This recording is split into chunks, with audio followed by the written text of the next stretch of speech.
Bienvenue dans le dossier où chaque histoire révèle une nouvelle énigme à résoudre. Rejoignez-nous pour une plongée dans Miss Marple et le berceau qui se balançait. Une histoire créée par des fans pour célébrer le charme et le génie de la détective légendaire d'Agatha Christie. Nous serions ravis de vous compter parmi nous dans cette aventure palpitante.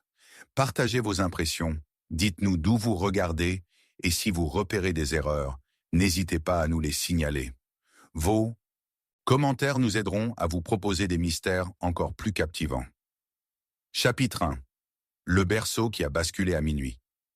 La pluie s'abattait sur les fenêtres obscures du manoir de Highfield lorsque l'horloge sonna à minuit. Le vent hurlait dans la cheminée comme une âme en peine, faisant vibrer les vitres couvertes de lierre et vaciller les becs de gaz. Dans la chambre d'enfant, au premier étage, tout était immobile, sauf une chose. Le berceau, délicatement sculpté dans du chêne et doublé de satin bleu pâle, se mit à osciller. Aucune main ne le touchait, aucun courant d'air dans la pièce fermée, aucune fenêtre ouverte. Pourtant, il oscillait lentement, régulièrement, comme une main fantomatique le poussant d'avant en arrière. Un léger craquement à chaque balancement. Sous la faible lueur de la veilleuse, l'enfant à l'intérieur ne bougeait pas. Mais à côté du berceau, dans un amas de robes de chambre blanches et de cheveux auburn emmêlés, gisait la jeune mère, immobile, le visage enfoncé dans le tapis. Ce fut la femme de chambre, Nora, qui la trouva.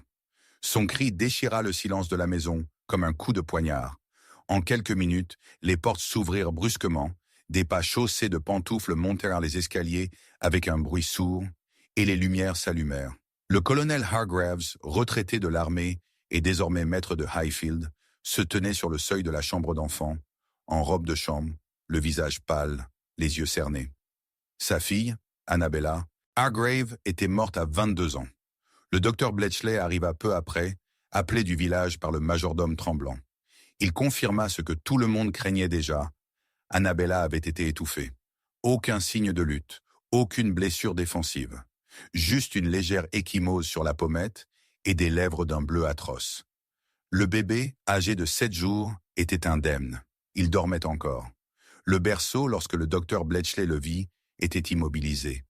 La pièce était fermée à clé de Dyson. L'intérieur. Pas de loquet cassé. Pas de passage secret. Une seule clé, retrouvée dans la poche de la blouse d'Annabella. La nouvelle parvint à Sainte-Marie-Mide au matin. D'abord par téléphone à la femme du pasteur, puis, comme souvent, directement à mademoiselle Jane Marple par l'intermédiaire du garçon boulanger et de madame Simmons à la poste. À l'heure du thé, mademoiselle Marple rangeait discrètement son tricot et son parapluie noir, l'air résolument poli. « J'ai connu la famille autrefois, dit-elle, doucement à la femme du pasteur. Annabella était une enfant adorable, mais un peu trop confiante, si je me souviens bien. Et j'ai toujours pensé que Highfield avait des secrets enfouis plus profondément que ses caves. Lorsque Miss Marple arriva à Highfield le lendemain, invitée tout naturellement par Edith, la sœur du colonel qu'elle avait connue à Cheltenham, le manoir grouillait déjà de murmures. Edith Hargreaves l'accueillit avec ce sourire fragile de celle qui tente de contenir son hystérie. « Jane, Dieu merci, tu n'imagines pas à quel point c'est horrible. Pauvre Bella. Et dans la chambre d'enfant surtout. Et le berceau, Jane, le berceau a bougé, tout seul. » Les yeux bleus de Miss Marple pétillaient derrière ses lunettes. « Vraiment? Et il n'y avait personne dans la pièce? » « Personne. La porte était verrouillée. Elle a dû la verrouiller elle-même. Elle le faisait souvent, dit l'infirmière. Et pourtant, Miss Marple demanda à voir la pièce. Edith hésita, puis acquiesça. « Vous êtes la seule personne à qui je confierai cette tâche. » La chambre d'enfant était silencieuse dans la froide lumière de l'après-midi. Un papier peint vert pâle, aux illustrations délavées de cygnes et de lune, s'enroulait sur les bords. Un parfum de camphre et de lavande flottait dans l'air. Le berceau, toujours à sa place près de la fenêtre, restait innocemment immobile. Miss Marple examina la serrure. Robuste, en laiton victorien, inviolée. Le tapis présentait une légère dépression à l'endroit où Annabella était tombée. Son regard se porta doucement, sans hâte, vers le berceau à bascule. Un fil effiloché sur l'ourlet du rideau attira son attention. Et, sur le sol, non loin de là, un petit bouton en argent poli. C'est curieux, murmura-t-elle. Ça n'a pas sa place sur une robe de bébé. Beaucoup trop grand. Elle l'a mis discrètement dans sa poche. En bas, la maisonnée était plongée dans une confusion sourde. La nourrice, Margaret, une jeune fille timide de 17 ans, pouvait à peine soutenir le regard de qui que ce soit. Elle aimait ce bébé plus que tout, murmura-t-elle à Miss Marple autour d'une tasse de thé. Mais elle avait peur aussi. Je l'ai entendue pleurer une fois, disant qu'elle n'aurait pas dû revenir à Highfield, qu'elle était surveillée. Par qui, ma chère? Les yeux de Margaret se posèrent sur la fenêtre. Elle ne l'a pas dit, mais je crois qu'elle parlait de Monsieur Lyon. Monsieur Lyon? Le père du bébé, murmura Margaret. On disait que c'était un professeur de piano londonien. Elle l'avait rencontré en secret. Le colonel était furieux quand il l'a appris. Mais elle n'a pas voulu dire son nom. Pas une seule fois, pas à moi. Elle a dit que si elle le nommait, il disparaîtrait à nouveau. Miss Marple hocha doucement la tête, ses aiguilles à tricoter claquant doucement. Ce soir-là, la maisonnée se rassembla autour du feu du salon. Le colonel, voûté et les joues creuses, parlait peu. Son fils, cadet Roland, boudait près de la fenêtre, un verre à la main. Miss Marple, assise près des flammes, observait la famille avec une intensité silencieuse. Roland prit la parole le premier, la voix pâteuse. C'était une idiote. Elle pensait avoir trouvé l'amour chez un homme qui a disparu dès qu'elle est tombée enceinte. Elle n'a même pas laissé de mots. C'était ta sœur, rétorqua Edith. C'était un scandale en devenir, a-t-il rétorqué. Les yeux de Miss Marple se rétrécirent légèrement. Le lendemain matin, elle retourna à la chambre d'enfant. Seule cette fois. Elle traversa la pièce d'un pas lent et précis. Les rideaux, oui, un côté était légèrement plus lourd que l'autre. Elle tira doucement. Le berceau bougea légèrement. La tringle à rideaux, constata-t-elle, était fixée par un fil fin, presque invisible, qui traversait le mur et se déposait dans un creux près de la cheminée. À l'intérieur, soigneusement disposée sur un petit mécanisme à poulie, se trouvait une ficelle enroulée, reliée au pied du berceau. Tirez le rideau et le berceau bascula. De l'extérieur de la pièce, une illusion de hantise ou de diversion. Elle ferma doucement le panneau. Plus tard dans la journée, elle s'enquit poliment de l'agencement du domaine. La chambre d'amis partageait un mur avec la chambre d'enfant. Roland y avait passé la nuit. De retour dans ses appartements, elle examina le bouton argenté sous sa lampe. Un motif ouvragé, ni militaire, ni de livret de domestique. Elle fouilla, délicatement dans sa valise, jusqu'à en sortir une vieille photo d'un récital de musique à la Guilde des femmes de St. Mary Mead. Une jeune pianiste, cheveux noirs, mâchoire pointue, manteau à boutons argentés.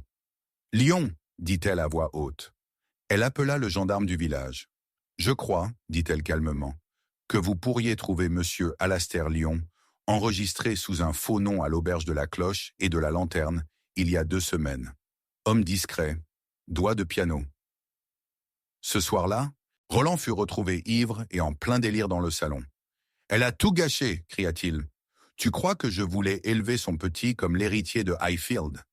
Elle a amené un bâtard dans cette maison et vous vous attendiez tous à ce que je souris au berceau ?» La pièce devint silencieuse. Miss Marple se leva lentement, pliant son tricot. « Monsieur Roland, dit-elle doucement, vous avez été assez malin pour truquer le berceau, pour le faire basculer et l'effrayer. Vous vouliez, lui, donner l'impression de perdre la raison. Juste assez pour la faire fuir. » Ses yeux s'écarquillèrent. « Mais elle ne s'est pas enfuie, poursuivit Miss Marple, parce qu'elle était amoureuse. Elle est restée pour l'enfant. Alors tu as décidé de rendre ça permanent. Mais tu n'avais pas prévu le bouton en argent tombé de ton manteau, ni le fait qu'une pièce fermée à clé ne trompe pas tout le monde. Surtout quand le mur d'à côté cache un panneau que seule une personne ayant grandi ici connaît. » Il s'est précipité en avant et le gendarme est intervenu rapidement. Miss Marple se pencha pour récupérer quelque chose sur le sol. « Une touche de piano tombée d'une poche de manteau, dit-elle. Le bord ivoire usé par des années de jeu, un cadeau d'Alastair Lyon, je crois. Ça n'a plus d'importance maintenant. » Le colonel resta silencieux, stupéfait, les larmes aux yeux. « Alors, Lyon était réel ?»« Oh oui, dit doucement Miss Marple. Et il est revenu. Juste un jour trop tard. Ce soir-là, dans la chambre d'enfant, Miss Marple se tenait près du berceau, désormais immobile. Le bébé s'agitait, ses petits poings serrés dans le sommeil. « J'ai peur, murmura-t-elle, que tu sois né dans une maison pleine de secrets. » Elle se tourna vers la porte. Mais lorsque sa main toucha la poignée, un léger bruit la figea. Derrière elle, près de la cheminée, résonnait un léger craquement. Du bois sur du bois. Le berceau avait bougé, très légèrement. Les yeux de Miss Marple se rétrécirent. Le fil avait été coupé. Elle n'y avait pas touché. Et pourtant, ça a encore basculé. Ce n'est pas un truc, pas cette fois. Elle s'approcha, les lèvres serrées, le cœur calme. Et puis elle le vit, légèrement gravé dans la plainte, à moitié dissimulé par le pied courbé du berceau. Un nom, gravé dans la fureur. Lion. Miss Marple se redressa, le poids d'un mystère plus profond s'installant dans sa poitrine. Puis quelqu'un d'autre est entré dans la pièce, murmura-t-elle. Et il a laissé son message. L'enfant gémit. Dehors, la tempête a recommencé, et le manoir semblait respirer dans l'obscurité, comme s'il se préparait au dénouement à venir. Chapitre 2. La clé qui était encore dans sa poche. La pluie ne s'était pas calmée. Elle murmurait contre les hautes fenêtres du manoir Highfield, avec le silence persistant des secrets, glissant sur les vitraux comme les fils d'une tapisserie. Miss Marple se tenait seule dans le couloir devant la chambre d'enfant. Ses mains, gantées soigneusement jointes devant elle, le regard rivé sur la lourde porte en chêne qui était devenue le centre d'une attention si morbide. Étrange, pensa-t-elle. Comment l'ordinaire, bois, laiton et clé, pouvait devenir le symbole d'une chose aussi sinistre une fois verrouillée de l'intérieur et associée à la mort.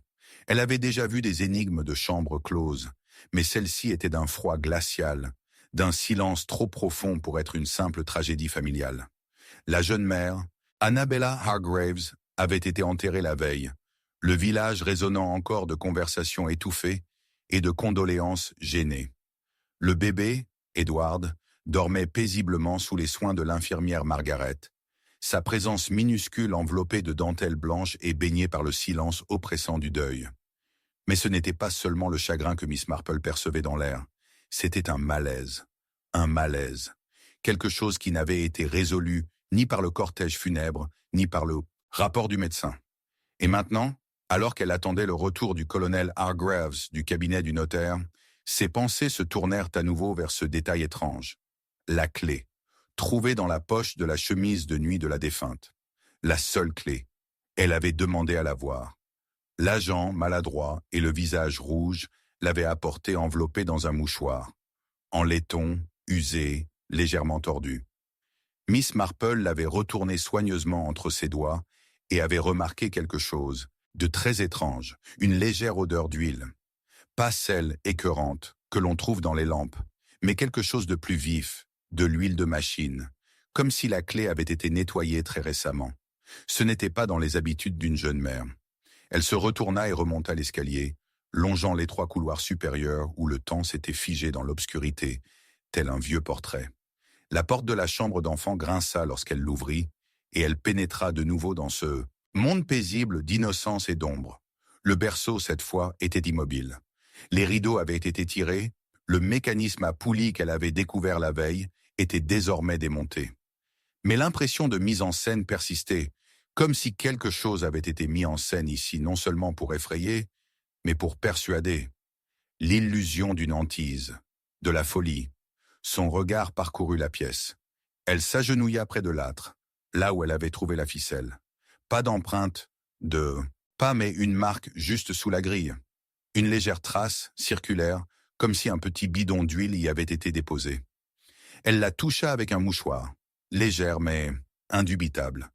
Quelqu'un avait manipulé la pièce cette nuit-là, mais pas par la porte.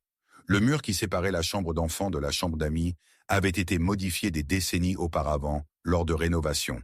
Se souvenait Miss Marple, d'après les bavardages d'Edith. Elle en avait parlé en passant au petit déjeuner. Comment? Les couloirs avaient été modifiés lors de la modernisation de la plomberie. Comment les anciens couloirs des domestiques avaient été murés ou oubliés. Ce genre de propos, pourtant rejetés par la plupart, Miss Marple ne l'oubliait jamais. Elle entra dans la pièce voisine. Elle avait appartenu à Roland, le frère cadet d'Annabella, dont la disparition soudaine après les funérailles avait soulevé des murmures. Il était soi-disant allé à Londres pour se changer les idées. Personne n'y croyait, vraiment. La chambre d'amis était sombre, lambrissée de noyer et exhalait une légère odeur de tabac et de whisky. Une fenêtre était entr'ouverte. Miss Marple vérifia les gonds. Propres. Récemment huilés. Elle se dirigea vers le mur du fond et tapota doucement. Creux. Un panneau de service avait existé ici autrefois, enlevé et recouvert de plâtre, mais le joint était encore visible sous le papier peint en y regardant attentivement. Elle passa ses doigts le long de la plinthe. Là, derrière la commode, une légère dépression à l'endroit où le plâtre s'était fissuré. Quelqu'un l'avait ouverte. De retour en bas, elle trouva l'infirmière Margaret dans le salon, les yeux rouges mais alertes. « Vous aimiez bien Miss Annabella, n'est-ce pas ?» demanda doucement Miss Marple. Margaret hocha la tête. Elle était gentille, douce, mais effrayée, je crois. Pas seulement par son père ou le scandale, mais par quelqu'un de plus proche. A-t-elle jamais parlé de la clé? De s'enfermer? Elle était méticuleuse, murmura Margaret. Elle fermait la porte à clé tous les soirs. Elle disait ne faire confiance à personne, sauf au bébé. Parfois, je l'entendais murmurer. Pour elle-même, pensais-je. Mais un jour, je suis passé devant la porte et je l'ai entendu dire « Ça doit être toi, tu es la seule à savoir ». Miss Marple parut pensive. Et la nuit de sa mort, y avait-il des visiteurs? Quelque chose d'inhabituel? Margaret hésita. Oui, son frère, Roland. Il lui a apporté un livre qu'elle avait laissé au salon. Je m'en souviens parce qu'il était très tard, presque 11 heures. J'ai trouvé ça bizarre. Sinon, il ne venait jamais à la crèche. Miss Marple hocha légèrement la tête. Le livre a-t-il été rendu? Margaret cligna des yeux. Oui. Il était sur sa table de nuit. Je l'ai ramassé à l'arrivée de la police. Puis-je le voir? Le livre était un mince volume relié en cuir, rempli de poésie romantique. Byron. Sans intérêt. Jusqu'à ce que Miss Marple feuillette les pages de garde. Un coin déchiré, dentelé et taché. Elle le souleva délicatement, et un petit papier plié tomba dans sa paume. Pas de la poésie, un bordereau de banque, un retrait de 200 livres d'un comte londonien au nom d'Al Lyon. Elle l'étudia, le nom lui frappa froidement. Alors, murmura-t-elle, il était ici. Plus tard dans la soirée, un orage se leva de nouveau, grondant sur les landes comme agité par l'agitation. Le colonel était revenu, le visage tiré et silencieux, et la famille se blottit pour le dîner dans la grande salle, avec la chaleur d'étrangers coincés dans une auberge enneigée. Miss Marple, assise à côté d'Edith, sirotait lentement son thé. « Roland a-t-il déjà manifesté son intérêt pour l'héritage d'Annabella » demanda-t-elle doucement. Edith esquissa un sourire amer. « Roland a toujours eu le sens des affaires. Quand notre père a laissé entendre que la succession pourrait être léguée à l'enfant, eh bien, il a eu des mots acerbes. Pourtant, il lui a apporté un livre la nuit de sa mort. » Edith leva brusquement les yeux. « Comment le savais-tu » ? Elle ne l'a jamais rendu elle-même. Le colonel Hargraves se leva brusquement, le visage pâle. « Mademoiselle Marple, dit-il d'une voix tremblante, voulez-vous suggérer que mon propre fils... » Je veux dire, dit Miss Marple en posant doucement sa tasse, que la clé était une fausse piste classique. Si la seule clé a été trouvée dans sa poche, on suppose que personne n'est entré après qu'elle a verrouillé la porte. Mais on oublie que les clés sont faciles à reproduire, ou que certaines personnes pourraient ne jamais utiliser la porte. La tempête a encore fait trembler les fenêtres. Elle avait confiance en quelqu'un, assez pour le laisser entrer, par un autre moyen. Elle ouvrit son sac à main et en sortit le relevé bancaire. Alastair Lyon est revenu, non pas pour réclamer l'enfant, mais pour demander de l'argent à Annabella. Il risque de disparaître à nouveau. Elle a refusé et quelqu'un a entendu. La pièce était silencieuse.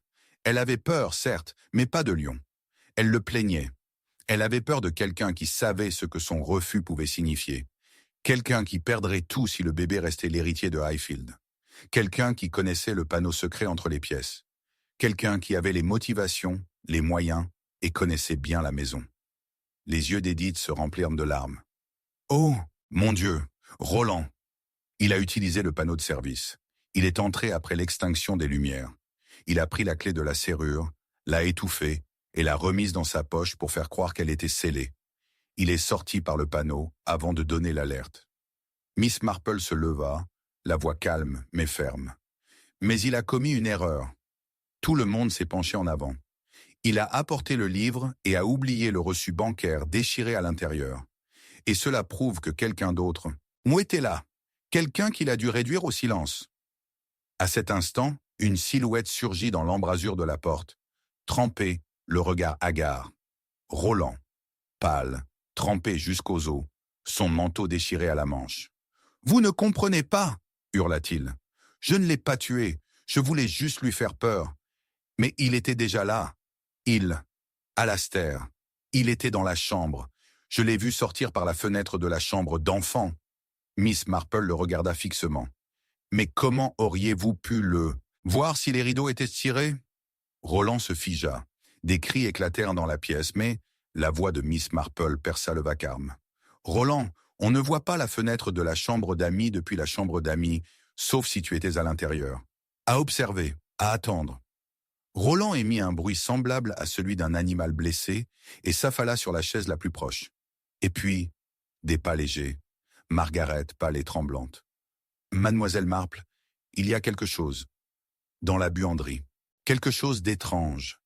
Miss Marple l'a suivi jusqu'à l'arrière-cuisine, où un paquet avait été retrouvé derrière la bouilloire. Déballé avec précaution, il révéla un gant d'homme humide et déchiré. À l'intérieur se trouvait un mouchoir, monogrammé A.L. Le pianiste était donc finalement revenu. Miss Marple tenait le tissu en silence, le regard perdu dans le vide. L'énigme était brisée. Il y avait 2 visiteurs ce soir-là. L'un pour de l'argent, l'autre pour du sang. Et un seul enfant avait survécu pour raconter l'histoire. Elle se tourna vers Margaret, la voix basse. « Nous n'avons pas encore résolu ce problème. Roland est peut-être coupable, mais il n'est pas le seul. Quelqu'un d'autre a marché à cet étage. Quelqu'un d'autre avait une clé, ou n'en avait pas besoin. » Elle regarda le long couloir en direction de la chambre d'enfant. Demain, elle testerait la théorie. Mais ce soir-là, alors que le tonnerre grondait à nouveau sur le manoir, Miss Marple savait que le jeu avait changé. La pièce verrouillée avait été ouverte à 2 reprises. Une fois par quelqu'un qu'elle comprenait désormais, et une fois par quelqu'un qui n'avait jamais eu besoin de porte. Chapitre 3. Le visiteur qui n'a laissé aucune empreinte. La neige tombait dans un tel silence qu'elle semblait effacer le bruit lui-même. À Highfield Manor, chaque toit était blanc, chaque branche d'arbre drapée de silence, et les grands jardins, autrefois sauvages de roses et de digital, gisaient sous un linceul de givre intact. L'orage était arrivé dans la nuit, enveloppant la campagne de silence et de secret. Mais au matin, quelque chose avait changé. Ce fut l'infirmière Margaret qui le vit la première, regardant par la fenêtre de la chambre d'enfant, le bébé dans les bras. Son cri résonna dans la maison et brisa l'illusion de calme. Là, de l'autre côté de la pelouse enneigée, la porte de la serre s'ouvrit en grand. Et à l'intérieur de la chambre d'enfant, sur la vitre, on pouvait lire une empreinte, de paume à l'intérieur. En quelques minutes, la maisonnée était réveillée.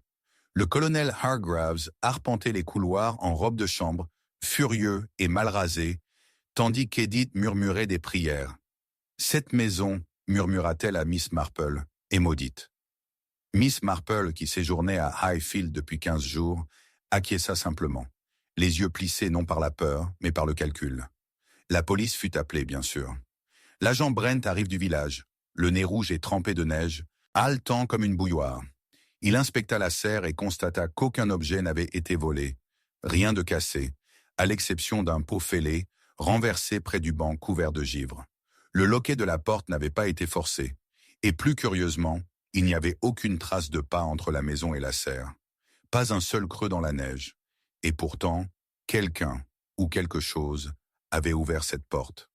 Miss Marple se tenait à la fenêtre de la chambre d'enfant, inspectant la vitre. L'empreinte de la paume était faible, presque effacée, mais elle était trop grande pour appartenir à Margaret, et certainement pas au bébé.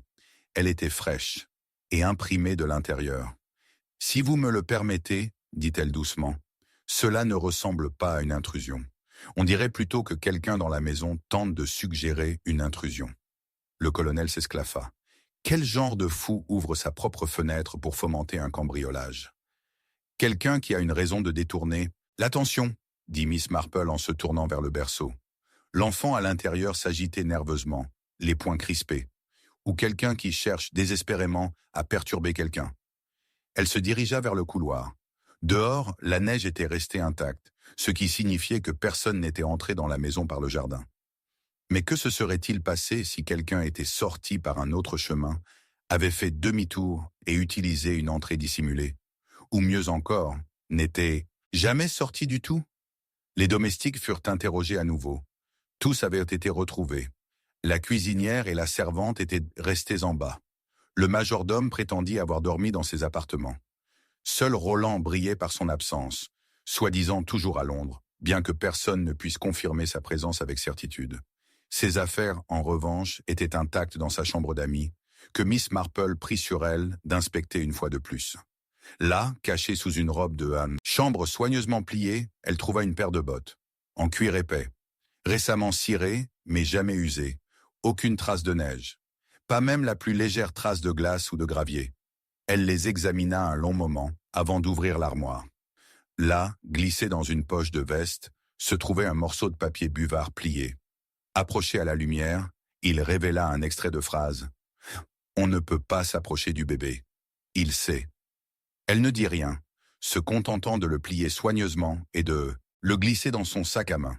Dans le salon, Edith était assise avec sa broderie, les mains légèrement tremblantes. « Je ne sais pas ce qui se passe, Jane.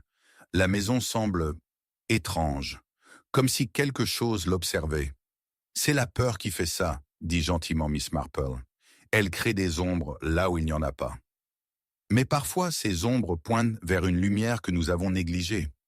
Edith leva les yeux. « Tu crois que quelqu'un dans la maison essaie de nous faire peur? »« Je crois que quelqu'un veut enfouir la vérité sous la confusion. D'abord le berceau à bascule, puis la pièce fermée à clé, et maintenant cette visite fantomatique dans la serre. Tu crois que c'est une mise en scène? Je crois que quelqu'un veut nous faire croire que le danger vient de l'extérieur. » Cet après-midi-là, alors que la neige recommençait à tomber, Mademoiselle Marple demanda à voir la nurserie seule. La nourrice Margaret hésita, mais finit par accepter. « Gardez le bébé au chaud, » conseilla Mademoiselle Marple, « et restez près du colonel. Il y a quelque chose que je dois voir. » Dans la chambre d'enfant, elle inspecta les plinthes, les serrures des fenêtres, le mur où la cheminée partageait l'espace avec la chambre d'amis. Ses doigts traçaient une légère déformation dans les boiseries. Rien de plus qu'une ondulation. Mais elle attirait l'œil qui savait ce qu'il cherchait. Une couture dissimulée. Elle a appuyé, un léger clic, et puis une brise. Elle ouvrit le panneau. Une étroite cavité s'étendait derrière le mur, à peine assez large pour qu'une personne puisse s'y faufiler. Elle communiquait, sans équivoque, avec le conduit de cheminée et la chambre d'amis adjacente. Des traces de bottes, effacées mais visibles, étaient maculées de suie. Le visiteur ne venait pas du jardin. Il avait traversé le mur. Cette nuit-là, l'orage s'intensifia. Le vent hurlait comme un loup tandis que le feu sifflait doucement dans le salon.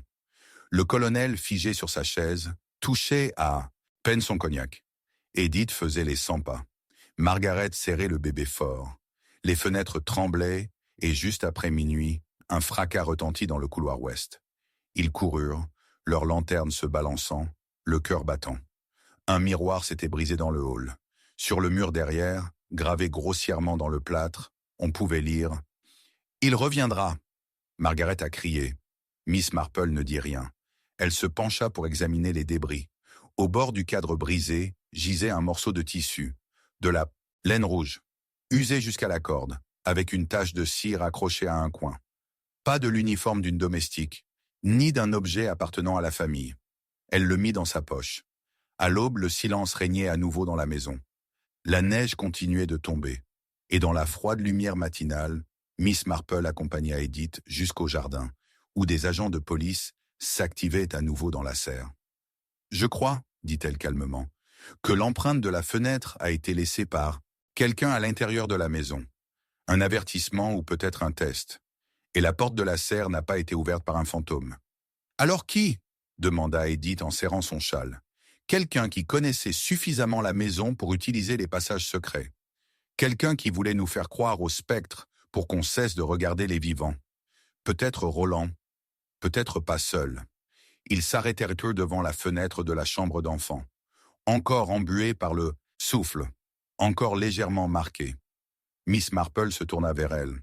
« Vous souvenez-vous de la dernière fois qu'Annabella a reçu du courrier de Londres? Une semaine avant sa mort, je me souviens qu'elle semblait effrayée après. Elle a peut-être répondu. Oui, elle m'a donné une lettre à poster, mais le majordome a dit qu'il la prendrait. Il insiste toujours sur ce genre de choses. » Les lèvres de Miss Marple se pressèrent fermement. De retour à l'intérieur, elle trouva le majordome en train de polir l'argenterie dans la salle à manger, en fredonnant faiblement. « Monsieur Darnley, dit-elle doucement, avez-vous posté une lettre pour mademoiselle Annabella le mardi précédant sa mort ?» Il marqua une pause. « Je crois que oui, madame. »« Alors pourquoi ?» dit-elle en fouillant dans son sac à main. « A-t-il été trouvé dans le double fond du tiroir de la boîte aux lettres, jamais affranchi ?» Son visage a changé, l'espace d'un instant. « Je ne sais pas. Elle écrivait à Lyon, le suppliant de ne pas revenir. Elle disait craindre pour l'enfant. Vous l'avez interceptée. Vous ne pouviez pas risquer qu'elle lui parvienne, n'est-ce pas ?» Il a regardé fixement. « Tu savais ce qui s'est passé autrefois. Tu as vu ce qu'Annabella ignorait. Que quelqu'un ici ne reculerait devant rien pour empêcher l'enfant d'hériter. Et maintenant, tu essaies de faire taire toute la maison par la peur. » Il fit un lent pas en arrière. « Vous pouvez choisir de parler, dit-elle, doucement, ou nous pouvons demander aux gendarmes pourquoi vos bottes ont de la suie à l'intérieur et pourquoi votre manteau a une doublure en laine rouge manquante. » Le silence s'est prolongé. Puis, doucement, il dit « J'essayais de lui faire peur. Roland, je voulais qu'il avoue. Je ne savais pas que ça irait aussi loin. » « Alors tu es entré dans la crèche ?»« Oui, mais juste pour mettre en scène le berceau et l'empreinte de la paume. Je pensais que si je lui faisais croire que Lyon était revenu. »« Mais Lyon était revenu, dit-elle sèchement. Il est arrivé. Il est reparti et il a laissé quelque chose derrière lui. » Il la regarda. Elle tendit à nouveau le morceau rouge. « Roland ne possédait pas de manteau comme celui-ci. Toi non plus. Mais il y a une personne dans cette maison qui en possédait un. Je l'ai vu sur une photo accrochée au piano. L'homme qui a disparu, le père de l'enfant. » Le visage de Darnley devint blanc. « Il n'a jamais quitté le pays, n'est-ce pas ?»« Non, » murmura-t-il. « Il se cachait ici. » Il attendait. Il observait. Miss Marple regarda par la fenêtre tandis que la neige tombait une fois de plus. Et puis elle dit doucement « Il n'a jamais quitté la maison. » Une rafale de vent hurlait dans le couloir. Et à l'étage, dans la chambre d'enfant, le bébé s'est à nouveau agité. Et le berceau a basculé, une fois. Seul. Chapitre 4. La lettre adressée à personne.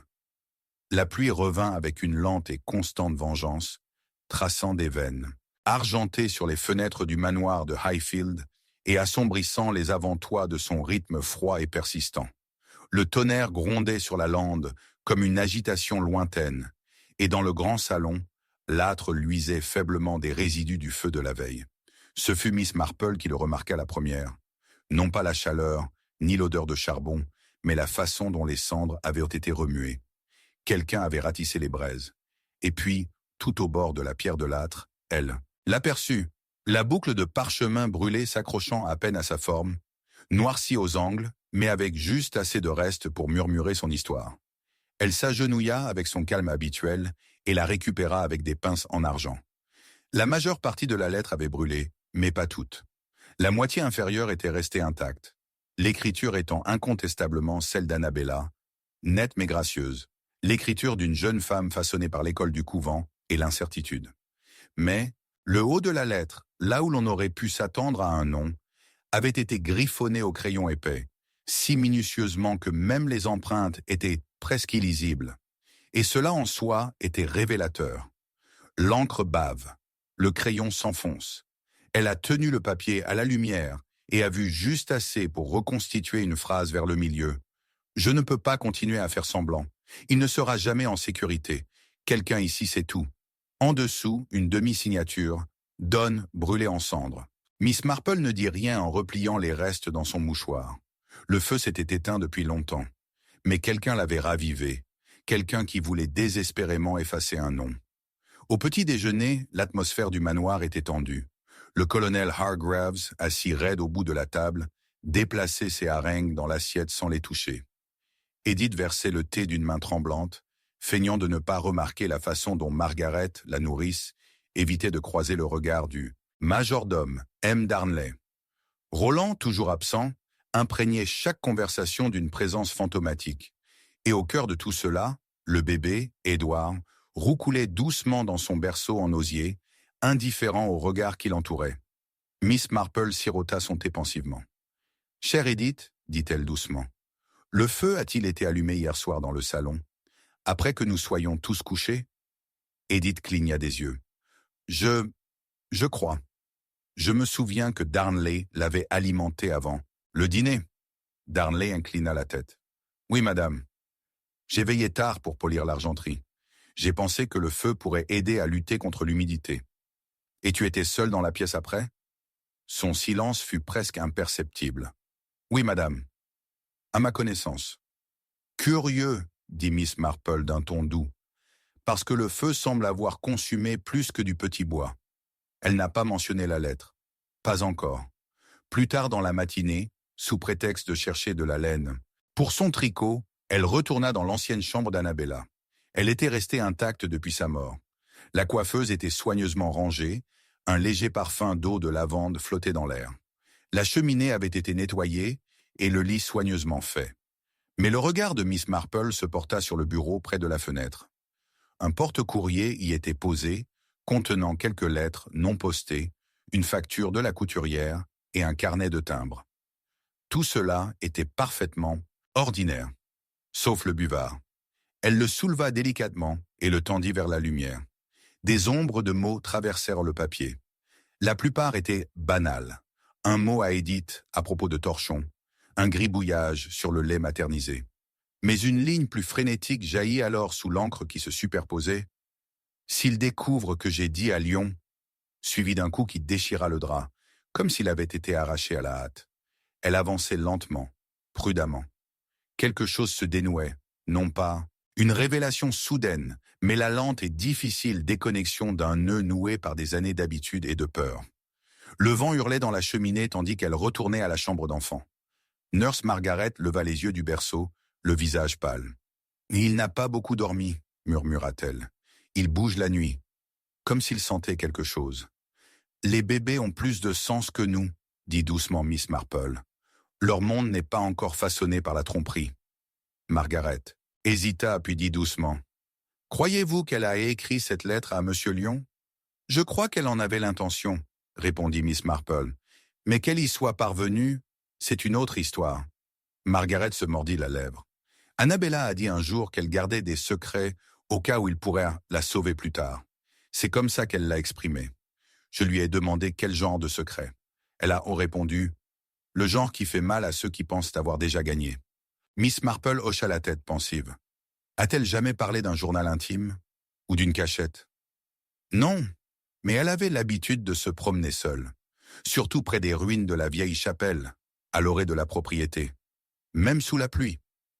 Les ruines.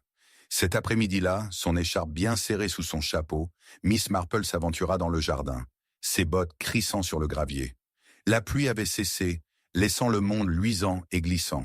Elle suivit le long sentier bordé de hayets jusqu'à ce qu'il tourne vers les vestiges de la chapelle familiale des Hargraves. Mur à moitié effondré, pierres tombales couvertes de mousse et un if qui se tordait vers le ciel comme la main d'un endeuillé.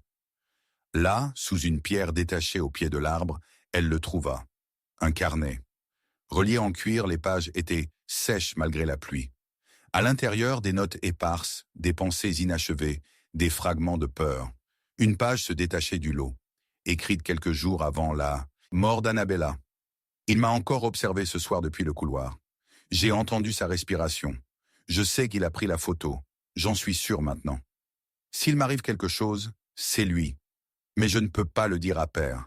Il ne me croirait jamais. Miss Marple tournait les pages lentement. Aucun nom n'était mentionné. Seuls ils. Toujours ils. Elle rentra au manoir à la tombée de la nuit, le visage indéchiffrable. Edith l'accueillit à la porte. « Jane, murmura-t-elle, Roland a écrit. Il dit être à Douvres, mais il n'y a pas d'adresse de retour. » « Il ne reviendra pas, » répondit doucement Miss Marple, « pas avant d'être sûr d'être en sécurité. Mais il ne le sera pas. » Ce soir-là, après le dîner, elle appela Darnley.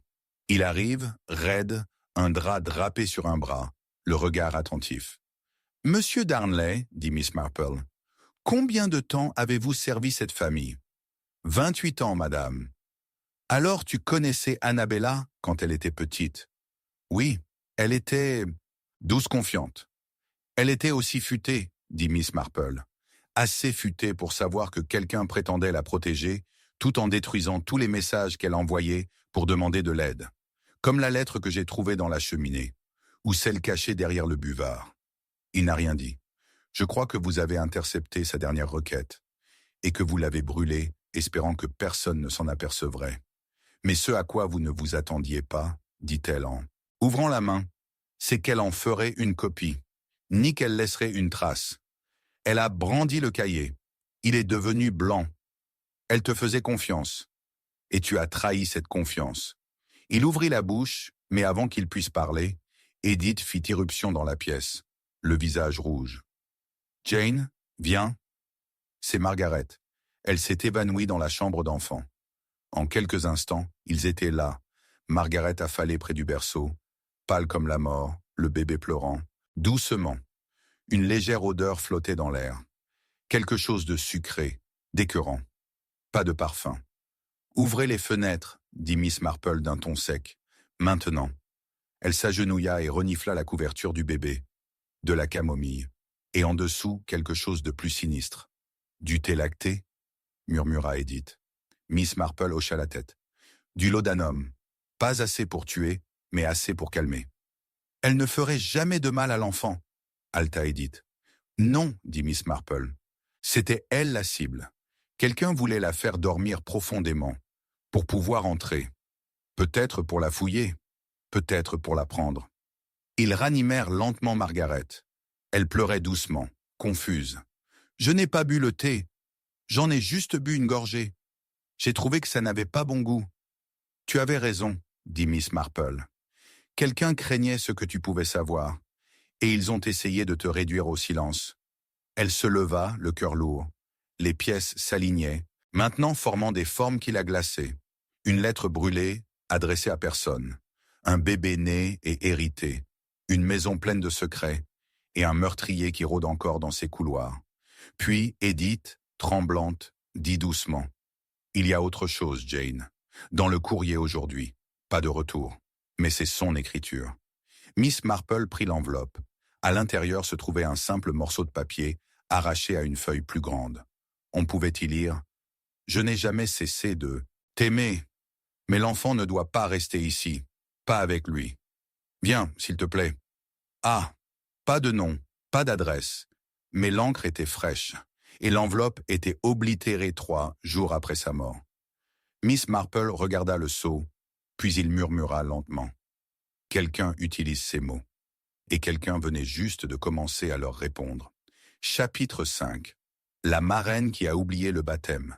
Ce matin-là, la pluie revint avec une lente et douloureuse insistance, enveloppant le village d'une brume argentée qui s'égouttait des avant-toits en chaume et transformait chaque pavé de St. Mary's Lane en miroir.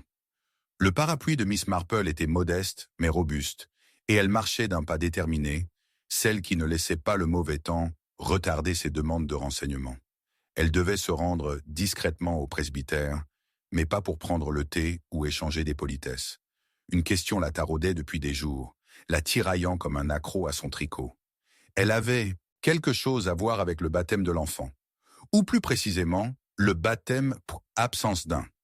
L'enfant d'Annabella, Edward, était né 7 semaines avant sa mort. Et si la maison parlait souvent de parrain et marraine et des préparatifs d'une cérémonie familiale discrète, Miss Marple, qui avait une mémoire exceptionnelle des occasions mondaines et des ragots qui les entouraient, ne se souvenait pas d'une seule mention d'une cérémonie. Pourtant, Edith Hargraves avait affirmé, avec fermeté, être la marraine du garçon et s'était tenu fièrement devant les fonts baptismaux, le colonel Hargreaves à ses côtés. La femme du vicaire avait alors acquiescé poliment. Mais à présent, sous la bruine discrète, quelque chose dans cette histoire commençait à s'effilocher. Le vicaire lui-même, le révérend Lawrence Hartnell, accueillit Miss Marple avec une tendre surprise. Il la conduisit dans la sacristie, où les murs de pierre étaient frais et où l'odeur du papier humide et du vieux bois embaumait l'air. Elle lui adressa un sourire chaleureux et une question anodine. « Je me demande, cher révérend, si je pourrais consulter les registres de baptême de l'Église des 2 derniers mois. J'ai promis à une amie de l'aider à retrouver les coordonnées du parrain et de la marraine de sa nièce, et je me rends compte que j'ai confondu une famille avec une autre. » Le révérend, bien que perplexe, s'exécuta avec une efficacité douce. Il pose les registres sur la table, feuilletant d'épais parchemins, écrit d'une écriture ferme et fluide. Baptême, mariage, enterrement. La litanie de la vie du village, écrite à l'encre douce. Du doigt ganté de Miss Marple, les lèvres pincées, il traçait les colonnes avec soin. Et puis elle l'a trouvé, ou plutôt, elle ne l'a pas trouvé. Pas de baptême pour Edward Hargrave. Aucune entrée sous Hargrave, ou Edward, ou même Annabella. Elle se retourna juste pour être sûre. La date de naissance était le 3 mars. Des baptêmes avaient été enregistrés, avant et après ce jour, mais pas le sien. Et pourtant Edith avait été catégorique. Non seulement elle avait assisté à la cérémonie, mais elle avait prétendu, avec une fierté fragile, être la marraine de l'enfant. « C'est vraiment étrange », murmura Miss Marple à voix haute. « Quelque chose ne va pas ?» demanda doucement le vicaire. « Oh non, non, dit-elle en repliant la page. Juste un trou de mémoire, comme je le soupçonnais. Mais on se demande comment on peut oublier des moments aussi importants, vous ne trouvez pas ?» Il rit. « Ça arrive plus souvent qu'on ne l'imagine. »« Peut-être, dit-elle doucement, mais pas pour une marraine en général. » Elle le remercia et partit, mais son esprit tournait doucement, tandis qu'elle retournait à Highfield à travers le brouillard. Le mensonge était délibéré, pas un oubli. Edith avait inventé un baptême, ce qui signifiait que quelque chose avait été caché, ou quelqu'un. À son retour au manoir, la maison était à moitié vidée de sa routine habituelle. L'infirmière Margaret avait emmené le bébé à l'étage. Le colonel Hargreaves était dans son bureau, et Darnley était introuvable. Edith était assise dans la salle de musique, feuilletant distraitement un recueil de chansons de Schumann. Elle leva les yeux à l'entrée de Miss Marple. « J'espère que tu n'as pas attrapé froid, » dit Edith d'un ton léger. « Ce temps est épouvantable. »« J'apprécie un peu de brume, » répondit Miss Marple. « Elle a tendance à masquer bien plus que les high. » Edith sourit légèrement. « C'était étrange ce matin, » continua Miss Marple d'un ton calme, « que les archives du vicaire ne mentionnent pas le baptême du petit Edward. Il y avait dans l'air un calme inédit, une tension, comme si le manoir lui-même retenait son souffle. Edith cligna des yeux. « C'est impossible. J'étais moi-même devant la fontaine. Le disque n'a peut-être pas encore été copié. C'est fort possible. Et pourtant, le révérend Hartnell semblait très méticuleux dans son registre, et il était presque certain de n'avoir jamais accompli une telle cérémonie. » Edith se leva brusquement, le recueil de chants tombant par terre. « J'ai dû confondre les dates. C'était une bénédiction privée, je crois, pas un baptême officiel. »« C'est logique, bien sûr, » dit doucement Miss Marple. « Il est curieux que la maisonnée vous ait appelée marraine. On se demande comment ce titre a pu être accordé sans cérémonie. »« J'étais proche d'Annabella, » dit Edith d'un ton sec. « Elle m'aurait demandé. J'étais la seule à la soutenir. » Miss Marple l'observa. « Bien sûr. Et c'est pour ça que vous l'avez accompagnée à la poste la semaine précédant sa mort. » Edith se figea à nouveau. « Quoi ? La postière se souvient de vous avoir vus ensemble. Mais je me souviens que vous aviez dit ne pas avoir parlé à Annabella les jours précédant son décès. Que vous étiez malade. » Il y eut un silence, puis Edith tourna brusquement la tête. « Tu déformes les choses. »« Je les observe, » dit Miss Marple à voix basse. « C'est une habitude curieuse. Je la trouve très instructive. » Elle quitta alors la salle de musique, laissant derrière elle l'écho du silence et la faible impression d'un sol qui s'effondrait sous les pieds d'Edith. Ce soir-là, la pluie redoubla, battant les fenêtres comme pour implorer l'entrée. Miss Marple était assise près du feu, ses aiguilles à tricoter cliquetant, lorsque l'infirmière Margaret apparut, pâle et secouée.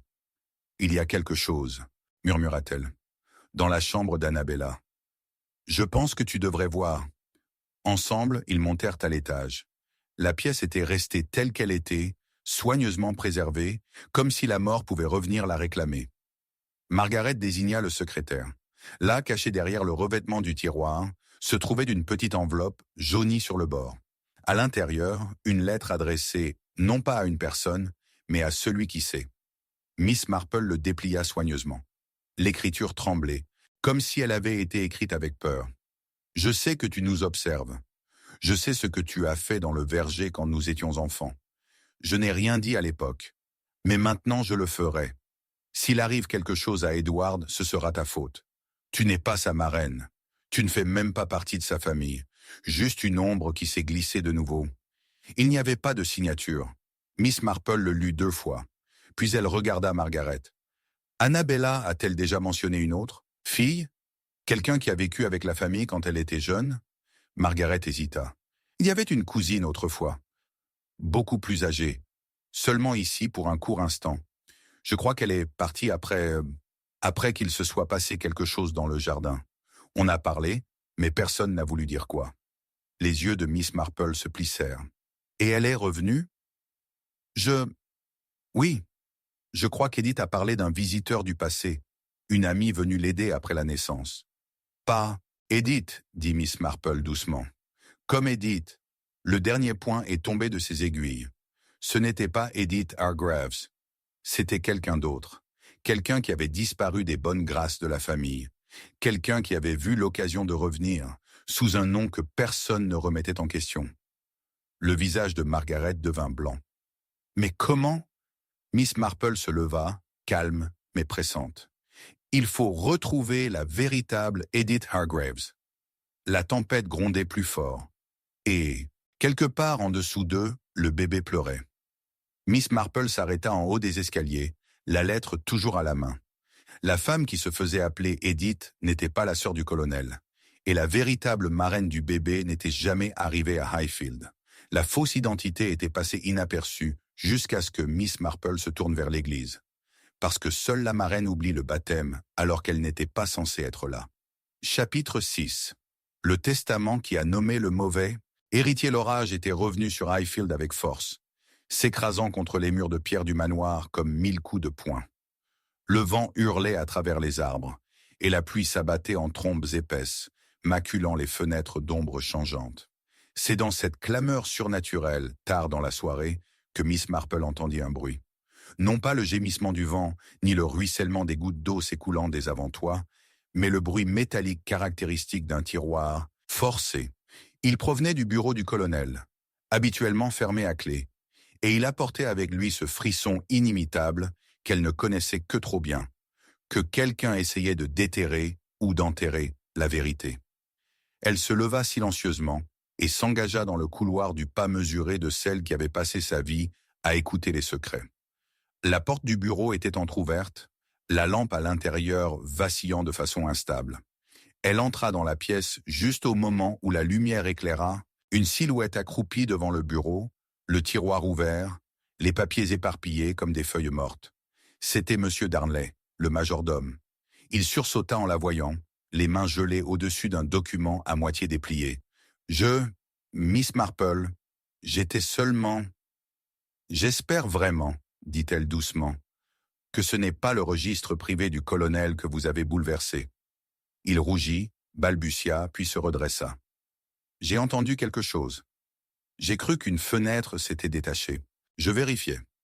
Et comme c'est gentil de ta part de vérifier l'intérieur d'un tiroir fermé à clé. » Elle se rapprocha, les yeux non pas fixés sur lui, mais sur le parchemin qui gisait maintenant partiellement à découvert sous sa main. Le papier était froissé, cassant et couvert d'une épaisse inscription officielle. Au bas, sans équivoque, figuraient les 2 premiers mots d'un titre qui lui fit battre le cœur plus vite. « Dernière volonté ». Elle se pencha et le détacha délicatement.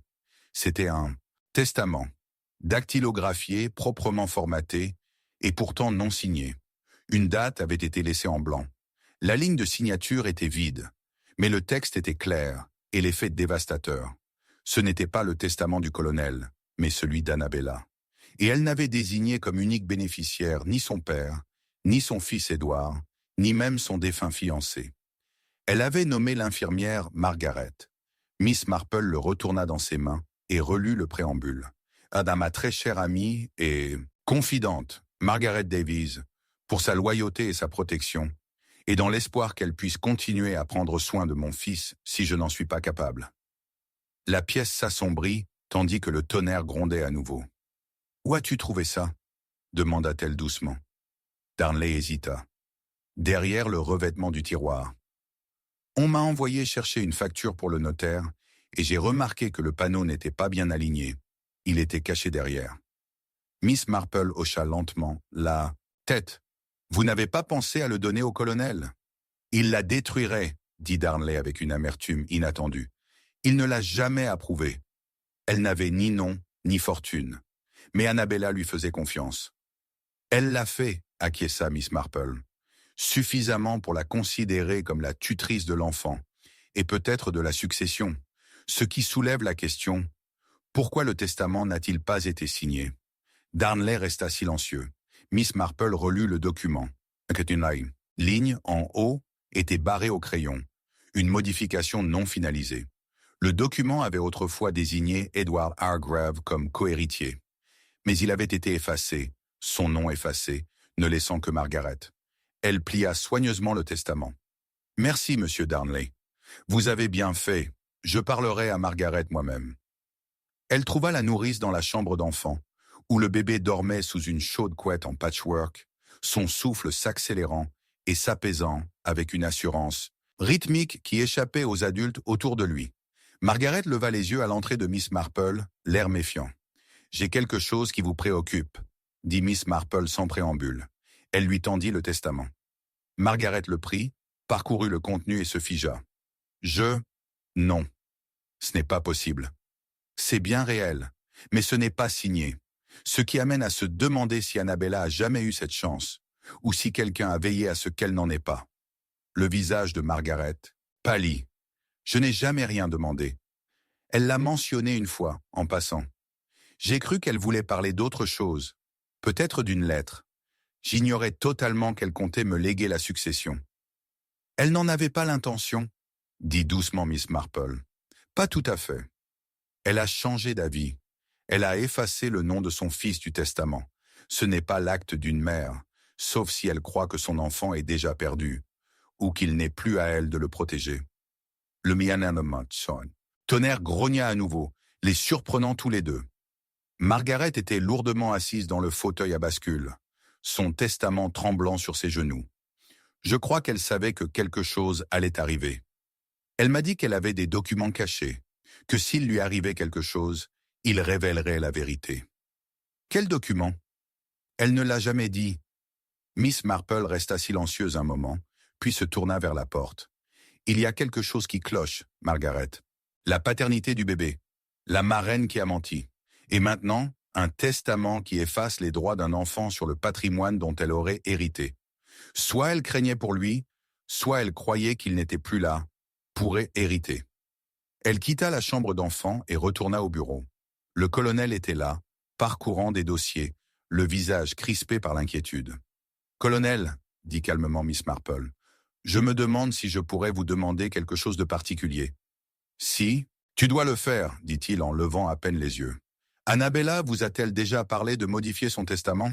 Il s'est figé. « Je pensais qu'elle n'en avait pas, » dit-il après une pause. « Ces affaires étaient sous ma responsabilité. » Et pourtant, un document désignant l'infirmière Margaret comme unique héritière a été découvert, caché, mais préservé. Avec une modification particulière, elle avait supprimé le nom d'Edward. Le colonel la regarda d'un air sévère. « C'est impossible. » Et pourtant, le voilà. Il ne dit rien, se versa simplement un cognac. Miss Marple l'observa attentivement. « Avez-vous jamais douté de la paternité du garçon ?» Il n'a pas répondu. Mais elle vit quelque chose se serrer dans sa mâchoire. Dehors, la tempête continuait de gronder. Plus tard dans la soirée, Miss Marple se glissa de nouveau dans la chambre d'Annabella. Elle n'avait pas vérifié quelque chose. Un coffret à bijoux verrouillé sur la coiffeuse resté fermé depuis longtemps. Elle l'examina d'un doigt prudent, puis prit une épingle à cheveux de son chignon et actionna délicatement le mécanisme. Le verrou s'ouvrit avec un clic. À l'intérieur se trouvaient des bibelots, un chapelet, une petite photo d'un homme, aux cheveux noirs, au regard sérieux, dans un music-hall, et sous la doublure de velours, une enveloppe scellée. Elle l'ouvrit. Il s'agissait d'une lettre adressée à un notaire londonien, datée d'1 semaine avant sa mort. Dans cette lettre, Annabella exprimait son souhait de révoquer tous les arrangements antérieurs concernant son testament et de conférer la tutelle complète à mademoiselle Margaret Davies, car je crains que le père de mon fils ne réapparaisse avec des intentions contraires à la sécurité de l'enfant. Miss Marple fixa la phrase. Peut réapparaître. Il était donc parti, et elle craignait son retour. Mais craint pourquoi? Et puis, plié dans la même enveloppe, il y avait un certificat. Ce n'était pas un certificat de naissance, c'était un certificat de décès, encore incomplet. Le nom, Edward Lyon, né le 3 mars, décédé le vide. Le cœur de Miss Marple ralentit tandis qu'elle le relisait. Elle ne protégeait pas l'enfant. Elle avait déjà perdu lui, ce qui signifiait que l'enfant dans le berceau, ce n'était pas le sien. Et celui qui connaissait la vérité avait toutes les raisons de la faire taire. Le tonnerre a brisé le ciel à l'extérieur et la foudre a illuminé le couloir. Au bout du couloir, dans la chambre, d'enfant, le berceau grinçait. Miss Marple resta immobile. Et dans sa main, le document tremblait comme une flamme mourante. Chapitre 7. La poupée de chiffon sans visage. La matinée avait commencé avec une épaisse odeur de pétrichor s'élevant de l'allée du jardin derrière le presbytère, où la pluie de la veille s'accrochait encore aux haies et où des flaques d'eau reflétaient un ciel gris et uni. Miss Marple était arrivée pour le thé, invitée par Madame Hartnell pour sa visite habituelle du jeudi, mais cette fois, l'ambiance était loin d'être routinière. Quelque chose avait perturbé l'épouse du pasteur, habituellement imperturbable. Dès que Miss Marple entra et lui tendit son parapluie, elle fut accueillie par une urgence feutrée qui ne ressemblait en rien à celle de la femme qu'elle connaissait depuis 20 ans. « On l'a trouvée dans le parterre de plantes aromatiques », dit Madame Hartnell en l'entraînant vers la porte de derrière. « Ce matin même. Tout à fait par hasard, Sarah sortait de Mannanon. La menthe pour le thé. » Miss Marple la suivit, les pieds silencieux sur le sol carrelé de la cuisine, jusqu'au jardin humide dont la terre venait d'être remuée. Et là, maladroitement calé dans un pot de fleurs en terre cuite craquelée, gisait l'objet en question, une poupée de chiffon d'enfant. Elle était vieille, elle en était certaine. Le calicot était décoloré par le soleil et taché par les intempéries, mais ce qui retint surtout son attention, c'était le visage, ou plutôt son absence. Les Quanmen, yeux, le nez et le sourire, autrefois peints, avaient été griffés de manière irrégulière et rageuse. Seul le fantôme du motif original subsistait dans la peinture écaillée et décolorée. « Regardez de plus près, » dit Madame Hartnell. « Vous verrez ce que Sarah a fait. » Miss Marple se pencha sur la poupée. Son torse en tissu avait été grossièrement recousu avec un fil rouge épais. Rien à voir avec la réparation d'un jouet d'enfant. La couture était récente, grossière et trop serrée pour une poupée, abandonnée depuis longtemps. Avec sa permission, elle retira ses gants et écarta délicatement les poings avec la pointe de son crochet sortie de son sac à main. À l'intérieur du corps en coton, niché entre des touffes de vieux rembourrages, se trouvait un paquet de parchemins pliés en deux. Miss Marple le libéra. Il était scellé à la cire, la tache rouge maculée comme par une main pressée. Elle le retourna. Il n'y avait pas de nom à l'extérieur. Elle jeta un coup d'œil à Madame Hartnell, dont l'expression était pâle mais curieuse. « Puis-je » demanda doucement Miss Marple. « S'il vous plaît » répondit-elle. Une fois la cire retirée et le parchemin déroulé, l'écriture apparut, délicate mais ferme. La main d'Annabella. L'encre était légèrement floue au coin, comme si elle suintait d'humidité. La lettre n'était pas longue, mais chaque ligne respirait une urgence cachée. À celui qui trouvera ceci, « Il est revenu, mais il ne sait pas que je l'ai vu. Le bébé n'est pas en sécurité. La poupée détient la vérité. Ne le dites pas à père. Pas de signature, pas de date. Miss Marple resta immobile un instant, le poids du papier étant lourd malgré sa taille. Annabella l'a placé ici elle-même, dit-elle enfin, ou quelqu'un en qui elle avait suffisamment confiance pour suivre ses instructions. Mais la poupée, murmura Madame Hartnell, elle doit être à elle. On dirait celle qu'elle avait quand elle était petite. Miss Marple hocha la tête. Je m'en souviens aussi. Elle hurla, serrée toujours contre elle pendant les offices du dimanche. Elle avait un capot bleu à l'époque. Elle a disparu depuis longtemps. Un silence s'installa entre eux.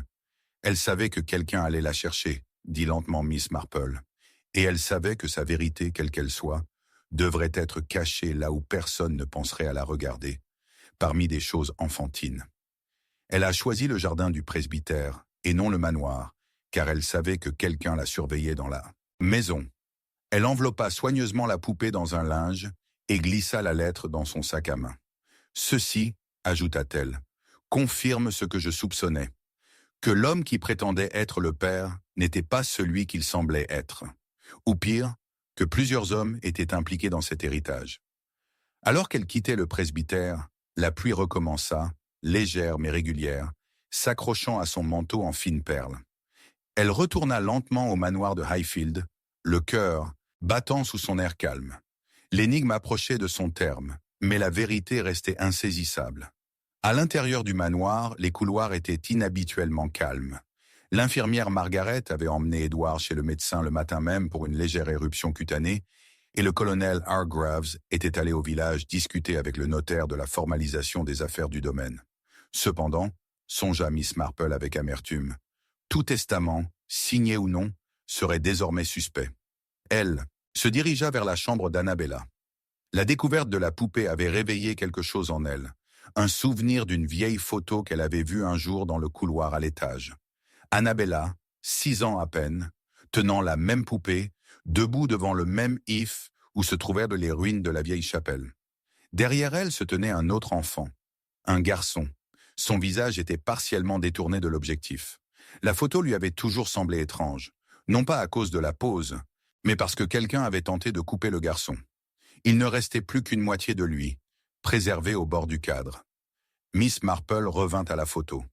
Elle était toujours là, pendue de travers, son cadre poussiéreux et oublié. Elle l'examina attentivement. Les vêtements du garçon étaient simples, pas comme ceux d'un Hargreaves. Et puis ce qui la frappa, les chaussures. L'une d'elles était trouée, soigneusement rapiécée de cuir foncé.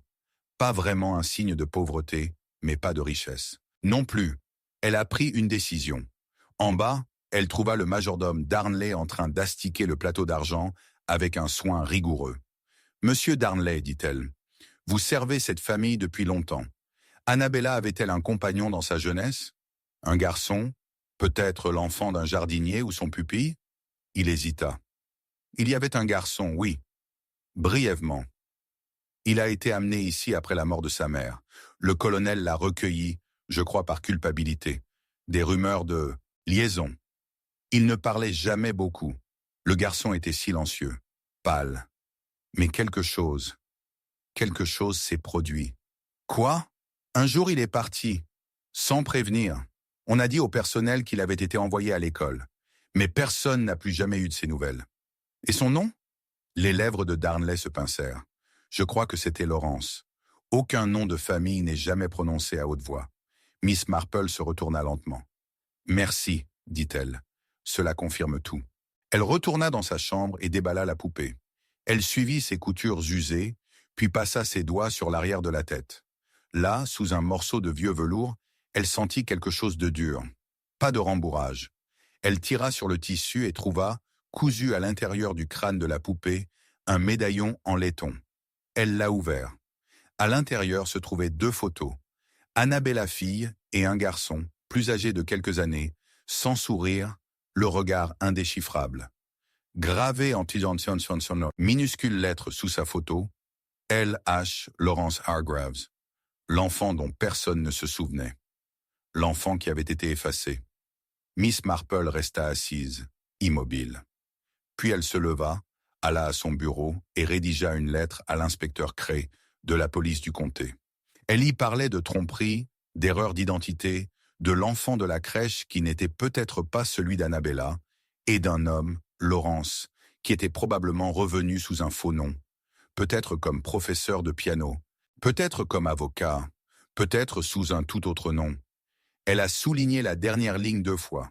Et l'homme qui est revenu n'est peut-être pas venu pour son enfant, mais pour se venger. Elle a plié la lettre. Juste à ce moment-là, on frappe à la porte. La voix de Margaret. « Mademoiselle Marple, il y a quelqu'un. Il dit qu'il connaissait Annabella. Il demande le bébé. » Le cœur de Miss Marple ne battait pas plus vite.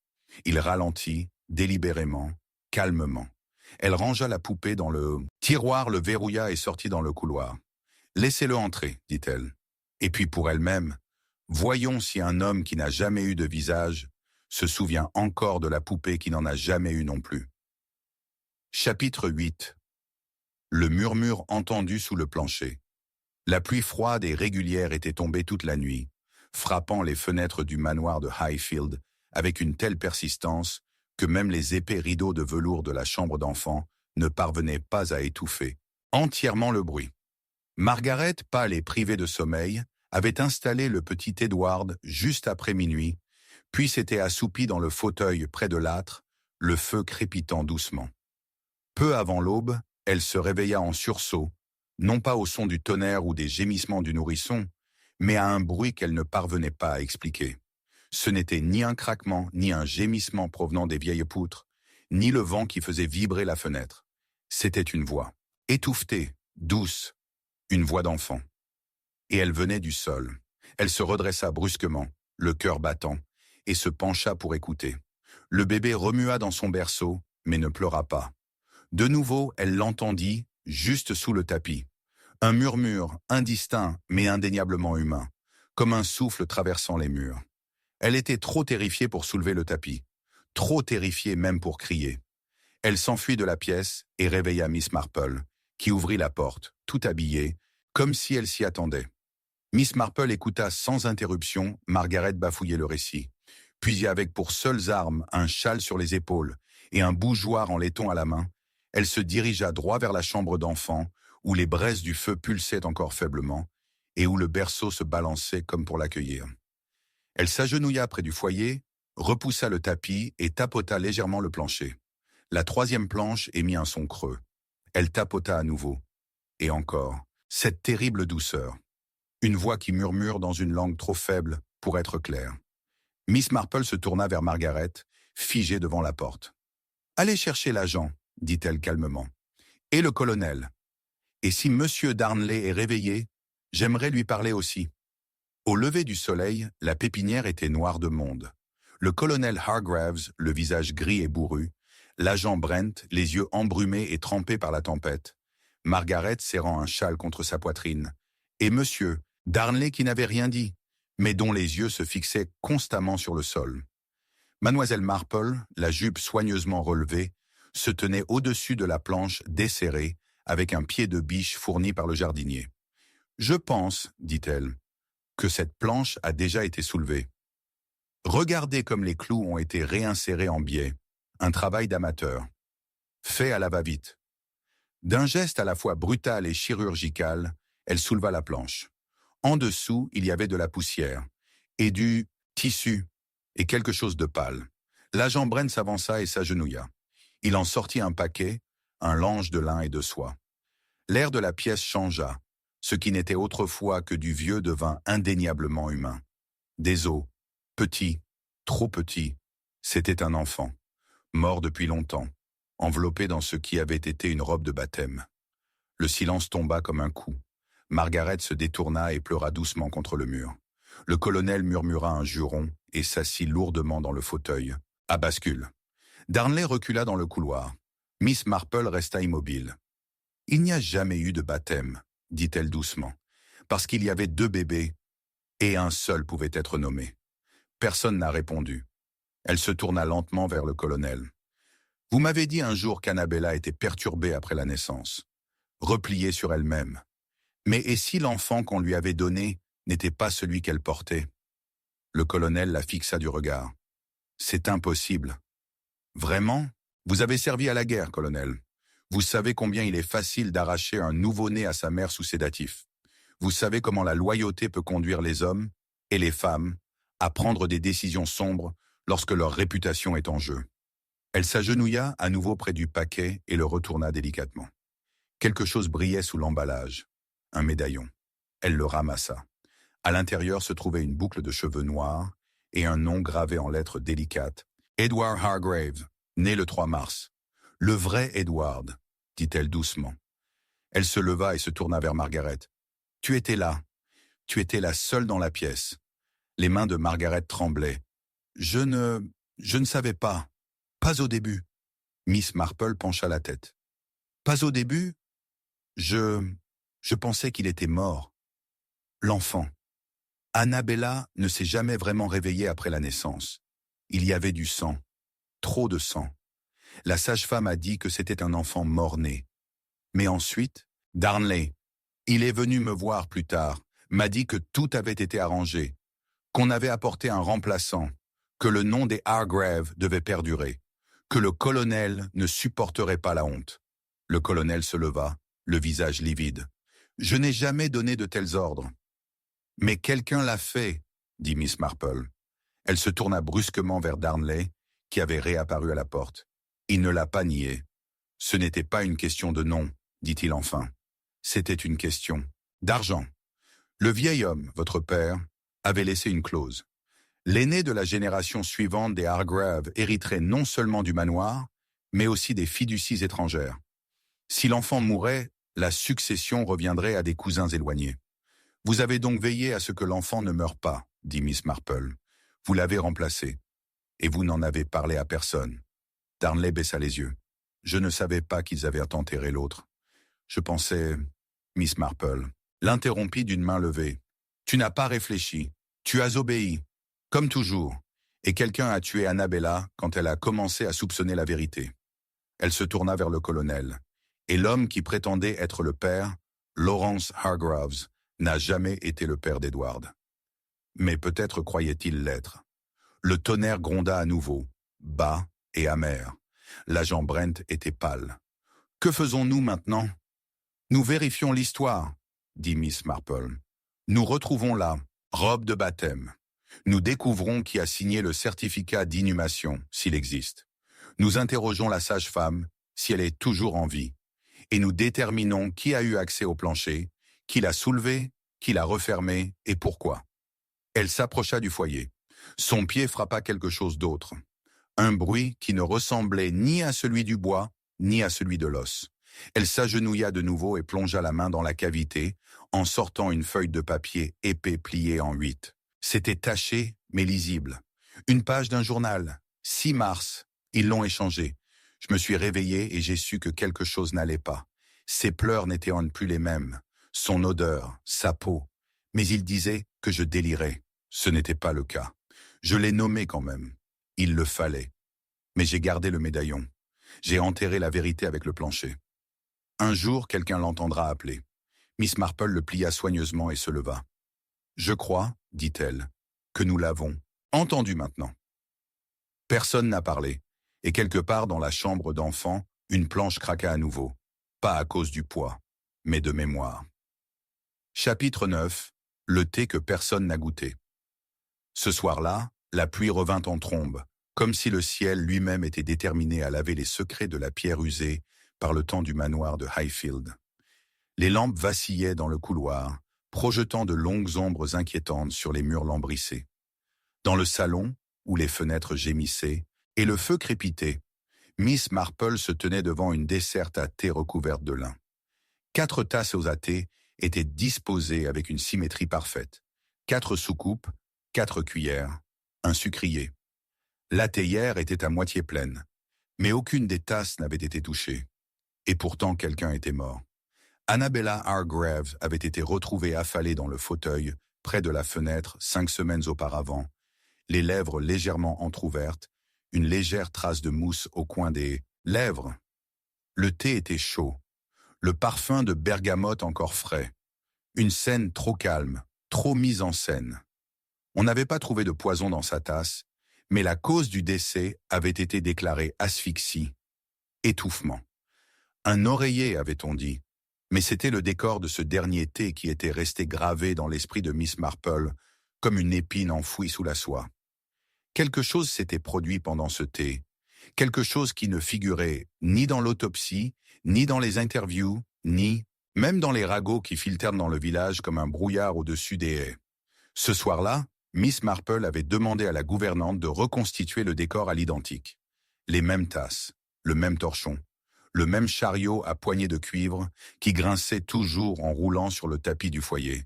Et debout sur le seuil, les bras légèrement croisés, elle observait la pièce comme si elle allait lui avouer quelque chose.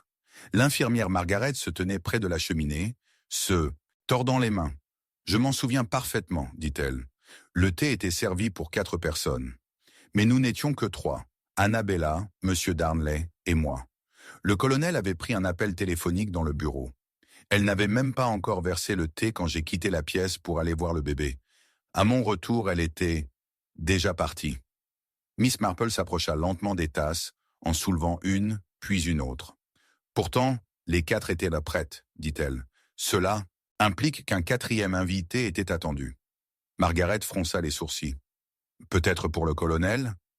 Mais vous venez de dire qu'il s'était excusé auparavant. Et pour être précis, cette 4e tasse, elle la ramassa et la porta à la lumière, porte un léger résidu de savon, comme si elle avait été lavée récemment et disposée par habitude, non intentionnellement. Ce qui signifie qu'elle avait été ajoutée soit pour les apparences, soit par ruse. Elle la posa et porta son attention sur les soucoupes. 3 étaient propres. La 4e portait une légère tache huileuse sur le bord, là où un doigt aurait pu se poser. Miss Marple attrapa son sac à main, en sortit une pince à épiler et souleva doucement la soucoupe. « Une seule personne a manipulé cette tasse, dit-elle, sans l'essuyer. Tous les autres, même Annabella, portaient des gants ou utilisaient une lance.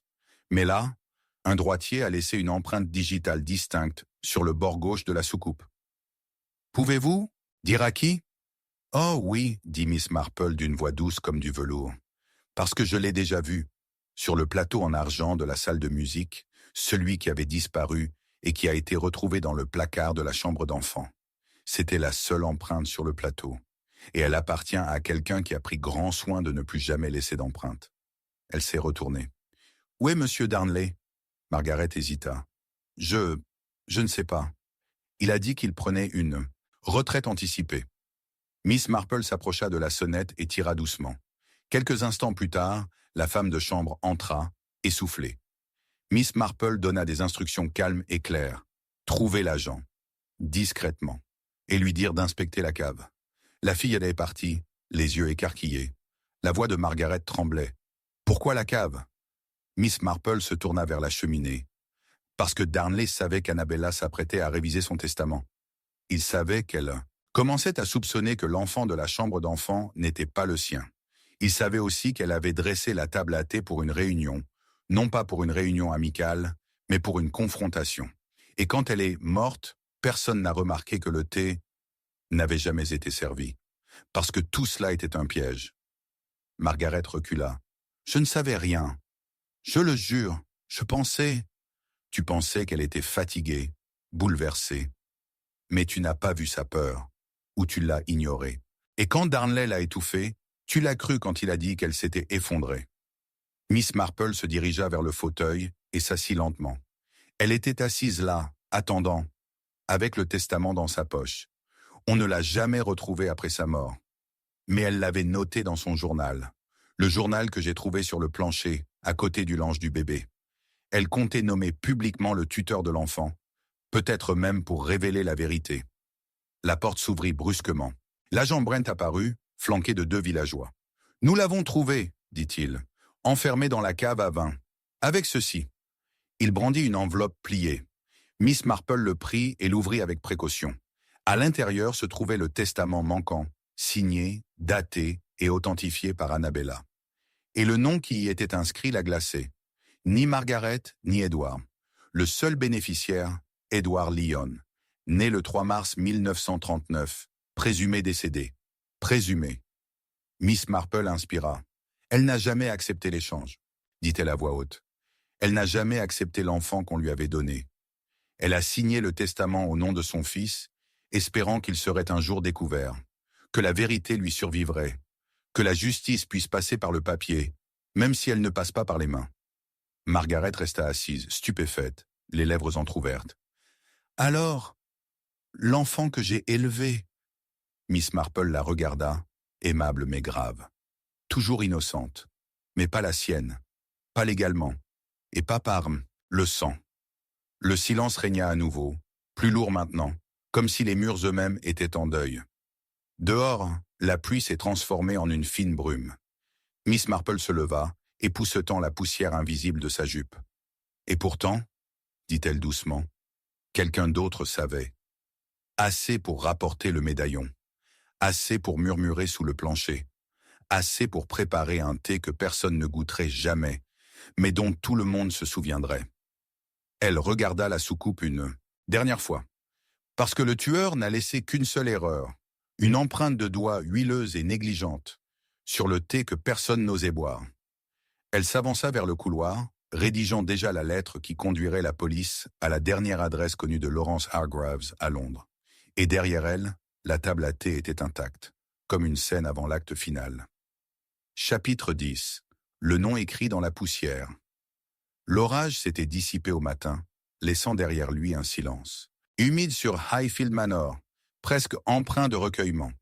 Une lumière grise filtrait par les vitraux, dessinant des veines pâles sur le parquet, et le seul bruit était le grincement occasionnel des poutres, tandis que la vieille maison tremblait sous la pression des souvenirs. Miss Marple avait peu dormi. Une question s'était logée dans son esprit pendant la nuit, telle une épingle sous un tissu, trop petite pour être vue, mais impossible à ignorer. C'était une question que le colonel avait posée avec désinvolture au dîner la veille au soir, lorsque la conversation avait brièvement porté sur l'aile ouest de la maison. Abandonnée, prétendait-il, après la guerre, ses étages supérieurs étant désormais des entrepôts inutiles, oubliés et scellés. Mais Miss Marple avait passé sa vie à guetter précisément de tels échappatoires. Une pièce close dans une maison remplie de mensonges n'était jamais un simple entrepôt. Surtout pas à Highfield, où les murs avaient déjà livré les ossements d'un enfant et le testament secret d'une mère. Ce matin-là, sous prétexte de chercher une vieille boîte de patron de broderie, elle gravit l'étroit escalier de service, s'éloignant de la chambre d'enfant et des salons, passant devant un papier peint délavé, couleur de vieilles échymoses. Des toiles d'araignée recouvraient les coins comme de la dentelle. Au sommet du dernier palier, un petit loquet en fer barrait la porte du grenier. Elle s'ouvrit en grinçant avec un soupir, réticent. Le grenier était long, aux poutres basses et froid comme la pierre. Des cartons étaient empilés comme des cercueils, des malles, leurs boucles rouillées, et les meubles s'entassaient dans une conspiration muette. Miss Marple avançait lentement, soulevant un drap ici, un rideau là, son regard cherchant non pas des objets de valeur, mais des absences, des endroits dérangés. Dans un coin éloigné, où une lucarne laissait filtrer un filet de lumière, se dressait seul un pupitre d'écolier, celui qu'on utilise pour un enfant de 9 ou 10 ans. Son encrier avait séché depuis longtemps. Une épaisse couche de poussière recouvrait le couvercle. Et écrit dans la poussière, griffonné du bout des doigts, il y a longtemps, il y avait un nom. Laurence. Miss Marple retint son souffle. La pièce lui parut soudain trop silencieuse. Elle s'approcha. Il y avait d'autres traces aussi, des gribouillis à moitié effacés, des lettres incompréhensibles, les fantômes de lignes à la craie depuis longtemps effacés. Mais un seul nom, et pas un seul. Laurent, l'orthographe courante, mais Laurence, avec un U. Ce détail correspondait au nom du garçon sur le médaillon, caché dans la poupée sans visage, et sur le bord de la vieille photographie que quelqu'un avait essayé de couper en deux. Elle s'agenouilla près du bureau et examina la poussière. Une petite tache ronde, propre, se trouvait dans un coin du couvercle. Quelque chose s'y était déposé récemment. Une lampe, peut-être, ou un bougeoir. Quelqu'un était entré dans cette pièce il n'y a pas longtemps. Elle a ouvert le bureau. À l'intérieur se trouvaient 2 feuilles de papier lignées pliées, gondolées par le temps. Elle les lut attentivement, les lèvres pincées. C'étaient des essais. L'un décrivait un rêve où elle fuyait sa maison, se cachant dans les ruines près de Leaf. L'autre s'arrêtait brusquement après seulement 3 lignes. « Je m'appelle Laurence. Je n'ai rien à faire ici. On m'a dit de ne plus jamais prononcer mon nom, mais je l'ai écrit une fois. Une seule fois, pour savoir que c'est arrivé. Miss Marple se leva et décrivit un lent cercle. Le bureau, l'écriture, l'enfant caché et oublié. Ce n'était pas le bureau d'Annabella. Il appartenait à l'autre enfant, celui dont la famille ne parlait jamais. Le garçon recueilli par charité, puis renvoyé, du moins, c'est ce que l'on disait. Mais la vérité était qu'il n'était jamais parti. Il avait été caché, tenu à l'écart, confiné au grenier comme un souvenir, indésirable. Et maintenant, il était revenu, non pas sous le nom de Laurence, le pupille, mais sous un autre nom, un visiteur, un domestique, un cousin perdu de vue depuis longtemps. Miss Marple quitta le grenier et descendit avec calme et précision. Au pied de l'escalier, Darnley attendait. « Tu ne devrais pas être là-haut, dit-il doucement. Je suis presque certaine que vous avez dit cela à propos de nombreuses choses dans cette maison, monsieur Darnley, répondit-elle. Son visage resta impassible, mais son regard se posa brièvement sur ses mains. As-tu trouvé ce que tu cherchais? J'ai trouvé un nom, dit-elle. Un nom que quelqu'un a essayé d'effacer, mais pas très bien. Il n'a rien dit. Miss Marple se retourna et se dirigea vers la bibliothèque. Le colonel était assis devant l'âtre, un journal ouvert sur ses genoux, non lu. Elle lui offrit les pages du grenier. Il les scruta en pâlissant légèrement. « Je ne savais pas que cette pièce était encore accessible », a-t-il déclaré. « Bien sûr que non », murmura Miss Marple. « On oublie ces choses-là quand elles sont gênantes. Tu sais ce que tu insinues ? » « Oui, dit-elle. Et toi aussi. » Cet après-midi-là, la pluie étant revenue et le feu faible, elle s'assit avec Margaret dans la chambre d'enfant et lui raconta tout. Le grenier, le nom, le bureau, le médaillon, la poupée, le plancher, la voix qui murmurait en dessous, et la dissertation qui se terminait par un garçon se rappelant qui il était, une seule fois, avant que le silence ne s'installe. Margaret écoutait, les larmes aux yeux. Il était retenu ici. Oui, dit Miss Marple, caché, jusqu'à ce qu'il s'enfuit, ou qu'on l'envoie sous un autre nom. Mais il est revenu, il a observé, il a attendu. Et quand il a appris l'existence de l'enfant, d'Edward, il a dû y voir une seconde chance, ou peut-être une menace. Tu penses qu'il est venu pour tuer l'enfant? Miss Marple secoua la tête. Non, je pense qu'il est venu y réclamer. On a frappé à la porte. Le gendarme entra, le chapeau à la main. Mademoiselle Marple, dit-il, nous avons reçu un télégramme de Londres. Un homme correspondant à votre description, mince, cheveux noirs, manière calme, s'est installé dans une pension il y a 2 mois sous le nom de Louis Hay.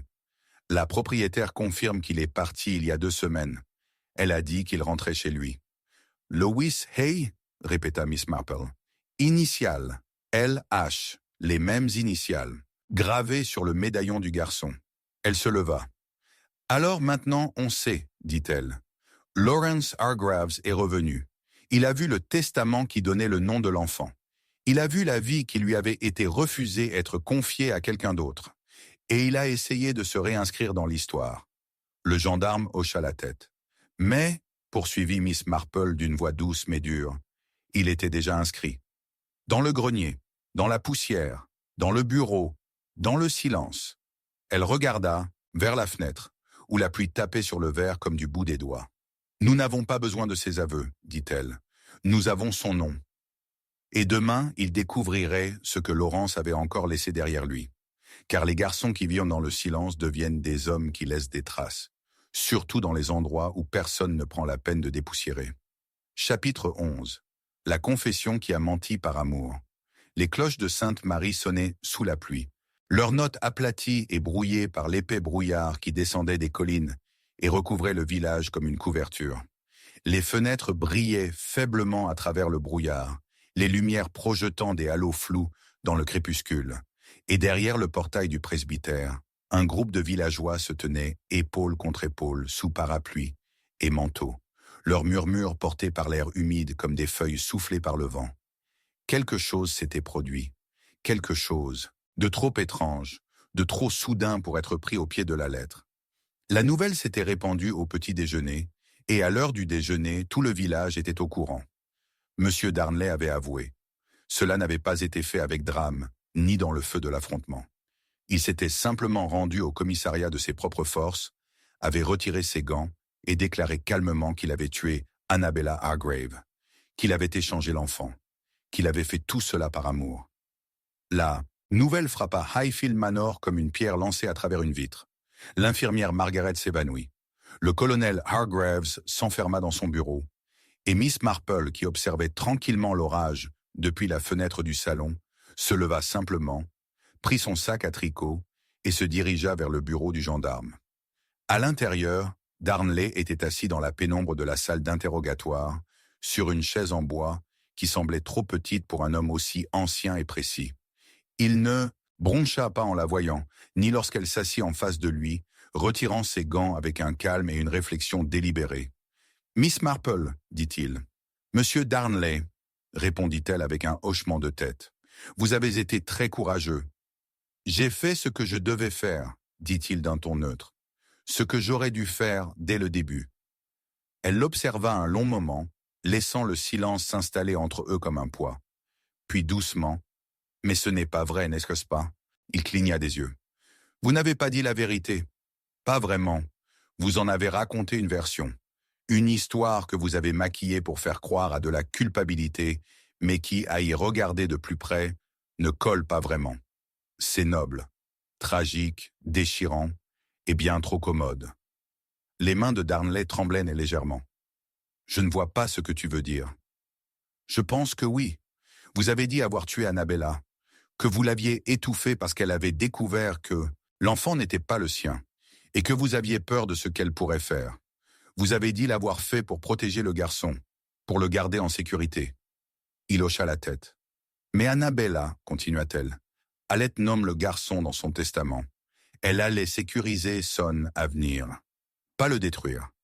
Donc, si vos aveux étaient vrais, vos motivations seraient en contradiction directe avec ses actes. » Darnley baissa les yeux. « Et le médaillon qu'elle gardait, poursuivit Miss Marple d'une voix calme mais impitoyable, était la preuve qu'elle avait, jamais elle, à accepter l'enfant comme le sien. Pourtant, elle l'a élevé avec tendresse. Elle l'a protégé. Cela ne correspond pas à votre version de ces dernières heures. »« J'ai paniqué, dit-il faiblement. »« Non, dit-elle, vous avez menti. Parce que vous croyez que le véritable meurtrier ne supporterait pas d'être jugé. Parce que vous l'aimez. Peut-être plus que votre propre vie. Mais même l'amour, monsieur Darnley, ne peut pas cacher un mensonge éternellement. Pas quand il laisse des traces. » Il ne parle pas, mais une seule larme coula sur sa joue. Miss Marple se leva et lissa sa jupe. « La vérité, c'est que quelqu'un d'autre a tué Annabella. Vous avez trouvé le corps. Ou peut-être avez-vous entendu la bagarre dans le couloir. Peut-être êtes-vous même arrivé trop tard pour l'arrêter. Et vous avez enterré ce que vous avez vu sous cette belle histoire pleine d'abnégation. » Darnley leva les yeux. Ses yeux étaient rouges. « Elle ne l'a pas fait exprès. Ça n'aurait pas dû se passer comme ça. » Miss Marple se figea. « Elle avait peur, murmura-t-il. Elle pensait qu'Annabella allait tout prendre. Le garçon, le nom, la maison. » La voix de Miss Marple était un souffle. « Qui ?» Il hésita un long moment. Puis, « Edith. » Le silence qui suivit fut profond. Dehors, les cloches s'étaient tues. La pluie claquait contre les fenêtres, à un rythme doux et régulier.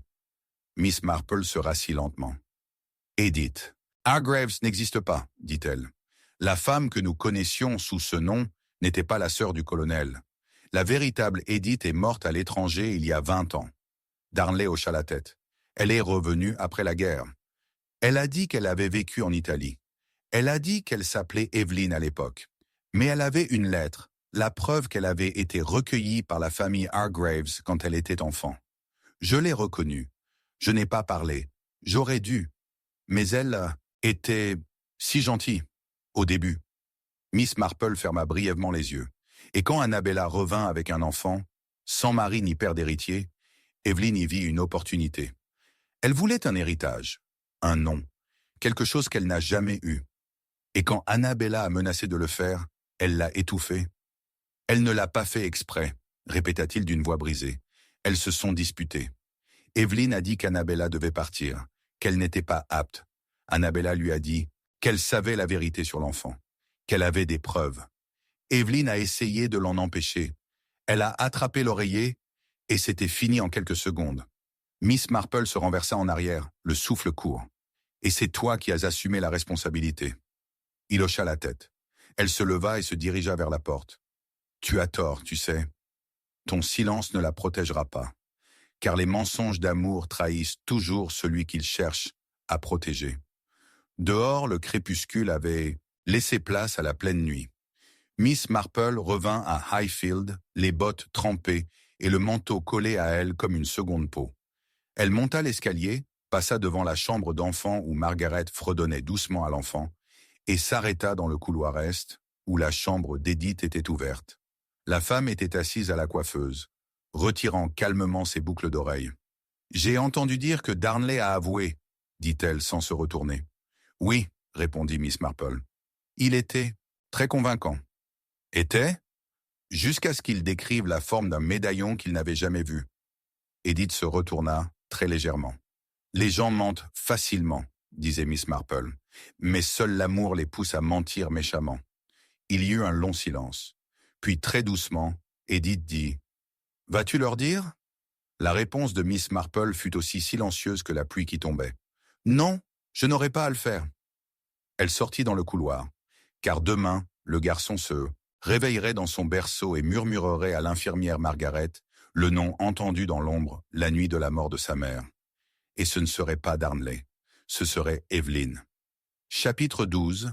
Le bébé qui connaissait le meurtrier. La pluie était revenue, comme si le ciel lui-même comprenait la gravité du jour. Elle ne tombait pas en torrents violents, mais dans un silence lent et persistant, tels des murmures se glissant entre les fissures des vieilles pierres. Le manoir de Highfield était étrangement silencieux. Les feux brûlaient doucement, les portes grinçaient sur leurs gonds, et quelque part au-dessus, le grincement faible et irrégulier d'un berceau marquait le seul mouvement de la maison. La chambre d'enfant se dressait au cœur de tout cela, ses volets tirés pour se protéger de la tempête, son silence enveloppant l'enfant endormi comme un linceul. Mais l'enfant ne dormait pas. Bébé Edward s'agita dans son berceau avec un léger gémissement et un frisson soudain, comme si l'air s'était souvenu de quelque chose qu'il avait tant cherché à oublier. Miss Marple était déjà là, assise dans le fauteuil près de la cheminée, les yeux fixés non pas sur le bébé, mais sur les murs eux-mêmes. Ils étaient désormais chargés de souvenirs. Un testament non signé, un berceau qui se balançait sans qu'on le touche, une poupée sans visage, et un bureau dans un grenier portant le nom d'un garçon longtemps considéré comme disparu. Elle avait suivi l'histoire se dérouler comme on voit, une araignée tissée, chaque fil délicat, réfléchi, trompeur, mais la toile était désormais presque complète. Il ne restait plus qu'un nom à raconter. Elle leva les yeux lorsque la porte s'ouvrit derrière elle. Margaret entra, pâle et silencieuse, tenant un châle plié et une lettre. « Il a dit de te donner ça », murmura-t-elle. Miss Marple prit l'enveloppe. Elle était vierge, scellée à la cire, mais l'écriture était familière, tremblante, gauchère, mais incontestablement celle de Laurence. Elle brisa le sceau et lut le mot en silence. Il n'y avait aucune confession à l'intérieur, aucun aveu de culpabilité, seulement une seule ligne, écrite d'un gribouillage tremblant. « Il a toujours été mon frère. Je voulais juste rentrer à la maison. » Miss Marple le plia et le glissa dans son sac. « Où est-il maintenant ?» demanda-t-elle doucement. « Parti. Avant l'aube. Il est parti par la porte de derrière. »« Bien, » dit Miss Marple. « Laissez-le partir. » La porte s'ouvrit à nouveau et Edith entra toujours aussi calme, ses gants déjà aux pieds. « J'ai fait mes bagages, » dit-elle calmement. « Je prendrai le train de midi. Je suppose que ma présence n'est plus requise. » Miss Marple se leva lentement, lissant sa jupe. « Non, Miss Evelyn. Ce n'était pas nécessaire, mais peut-être était-ce trop tard. » Edith, Evelyn se raidit légèrement à l'utilisation de son vrai nom. « Tu aurais dû partir depuis longtemps, » poursuivit Miss Marple, « à l'époque où Annabella était encore en vie. Avant que tu ne voies un berceau et que tu n'y vois plus qu'un enfant, une menace. Un enfant portant le nom et l'avenir que tu avais toujours imaginé. » Les lèvres d'Edith se pincèrent, mais elle ne dit rien. « Ce n'était jamais la faute du garçon, » dit Miss Marple, « ni celle d'Annabella. Mais tu ne pouvais pas la laisser réécrire l'histoire de la famille. Tu avais vécu trop longtemps dans son ombre pour la laisser la remodeler. Alors tu as observé, tu as écouté, tu as découvert la vérité. Et lorsqu'elle t'a confronté, lorsqu'elle t'a enfin avoué savoir qui tu étais, tu l'as réduite au silence. Tu n'as aucune preuve, dit Edith d'une voix basse et cassante. Seulement ce que l'enfant a vu, dit Miss Marple. Edith cligna des yeux. Miss Marple s'approcha du berceau. Il se souvient des choses, vous savez. Les enfants, si, pas avec des mots, pas toujours avec la logique, mais avec la présence. Il ne pleure pas quand Margaret le tient, ni le colonel, ni Darnley.